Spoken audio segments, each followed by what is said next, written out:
Maswerteng umaga po mga ka-STL. Narito na po ang resulta ng STL Bataan para sa araw na to, first draw. May 4, 2025, araw ng linggo. Naway ang mga natayaan nyo pong mga numero kanina ay manalo nawa ngayong umagang ito, 11 AM. Kaya kunin nyo na po ang inyong mga tickets. Narito na po ang resulta. Ang mga numerong nanalo sa STL Bataan ngayong umagang ito, May 4, 2025.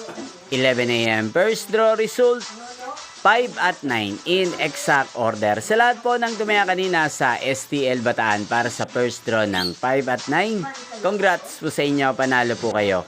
At ngayong umagang ito sa STL Bataan, natin pong i-shoutout si Ate Cherry Umagap na laging tumataya sa STL. Shoutout sa iyo, Ate Cherry Umagap. Sana ay swertehin na ang mga numerong tinatayaan nyo sa STL.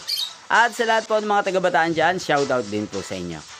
Inyo pong napanood ang resulta ng STL Bataan sa channel na to, Roderick Hernandez TV. Maraming salamat po sa patuloy nyo pong panonood sa aking channel. Magkita-kita pong muli tayo mamayang 4 PM. Thank you for watching.